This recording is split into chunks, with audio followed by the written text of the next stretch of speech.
Lights out, Moto2 here in Mugello.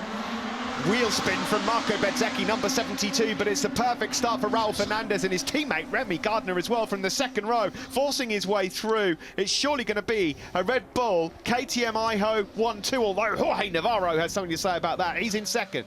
That looked like Della Porta was in hot into the first corner. I'm not sure if he stayed on board.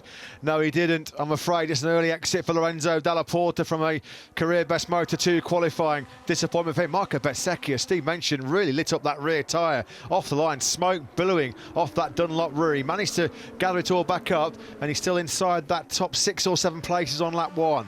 Fernandez leads from Gardner. Great start for Tony Arbolino. After his brilliant effort in France a couple of weeks ago, the Liqui Moly Intact rider is in P3 ahead of Navarro. Sam Lowe's lost a few places on that opening lap. He's in 5th. And Augusto Fernandez, it's 3 DNFs on the trot for the number 37. The Elfmark VDS rider just cannot get any consistency going at the moment. He's out at turn 10. Well, he's blown great podium chances in the last 2 races, in the top 3 in Jerez and Le Mans when he bailed out. He said yesterday, essential, he sees the checkered flag. He's getting no race experience at the moment, Augusto Fernandez. It's another disaster for him here in Mugello. No points for the Spaniard. Well, Remy Gardner thought about a move there, didn't quite work. Sam Lowe's has poached in 4th place there. He's gone up the inside of Jorge Navarro. Joe Roberts was in way too hot down there in San Donato. He was in wide. He's managed to just about keep it on the tarmac, but he was in a little bit hot, perhaps picked up some slipstream, just misjudged his braking marker with the extra speed, getting sucked into San Donato. Remy Gardner, a lot of times this year, has had to do a lot of chasing in the early stages, so it was such an important start for the Aussie. Sam Lowe's looks like he's about ready to try and find his way through on Italian Arbolino. He can see the 2 Red Bull KTM Iho riders peeling away here. Yeah, he's not going to want to mess around too much longer to try and find a way through on Arbolino. Not an easy task passing Arbolino, despite his lack of experience in Moto2.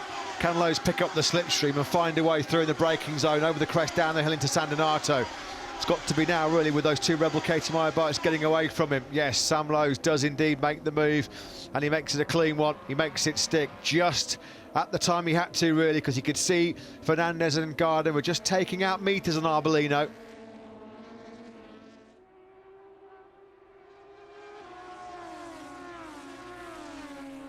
Gian Antonio trying to find a way through on fellow Italian Arbolino. It's been a good lap from Sam Lowe's. He's bridged that gap well. We might well see a red helmet next to Sam Lowe's name as he comes across the line with the fastest lap of the race.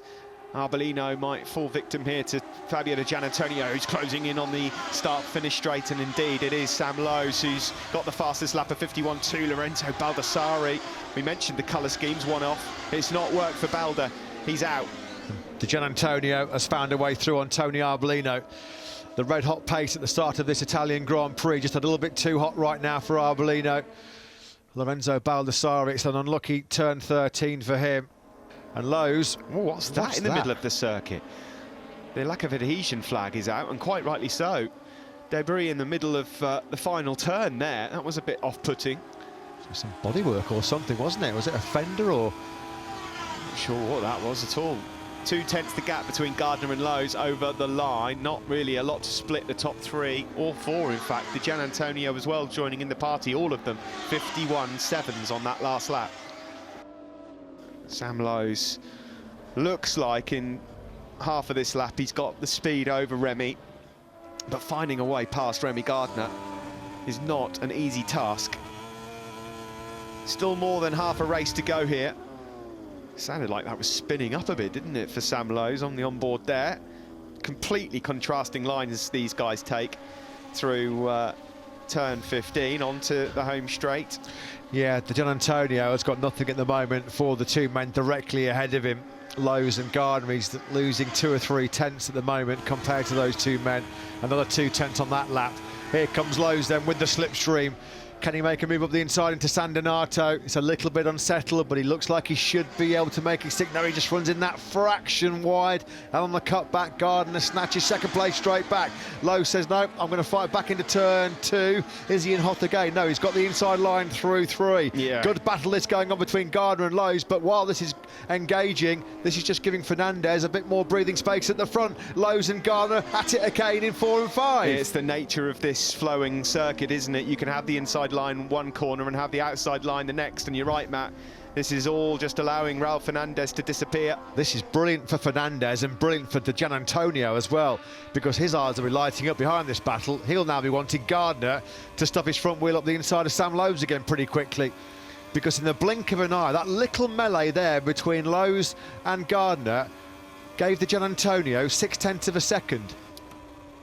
Who's gone Somebody down? else has gone down as well. It's not one of the top 3. They're on screen. It's Fabio de Gian Antonio from 4th place, the Italian on home soil. Not his day, and that cuts him adrift from the World Championship. That's a costly crash for Fabio de Gian Antonio, who's MotoGP bound next year. Here is Marcel Schrotter. Oh, who's gone somebody's down? down. It's not the race leader. Raul Fernandez is there. There's Sam Lowe's. Sam Lowe's has crashed, chasing down Raul Fernandez.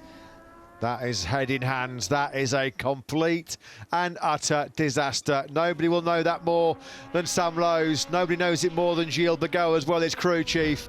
Well, Sam Lowe's, unfortunately, has given a present to the Californian down into Arrabbiata 1.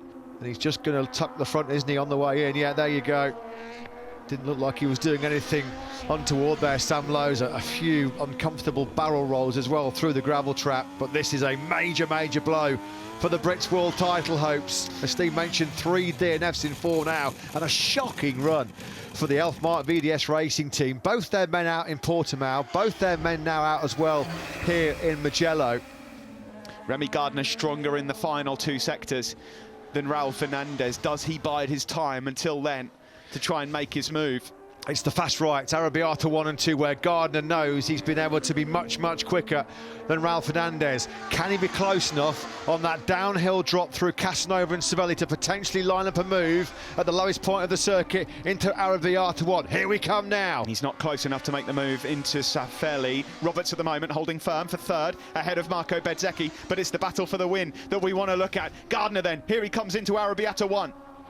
And this is where he's been brilliant. This is where he's had the better edge grip. Fernandez, though, has been brilliant. He's still not going to buckle. Look at that, though. Look at the grip that Gardner had coming out of Arrabbiata 1, down the hill into turn 10, and he's made that move. That was all about the drive and the edge grip and acceleration out of turn 9. Great move, and the dress rehearsal was the lap before. The leg dangling from Raul Fernandez. Does he have an answer for Remy Gardner, who's on the brink here of extending his championship lead with his first win of the year? 3 corners left then for Remy Gardner. Biondetti 1 and 2 coming up. He goes left and then hard right. Still able to hold firm against Fernandez. There's just 1 corner left to go now. It's Fernandez run out of grip.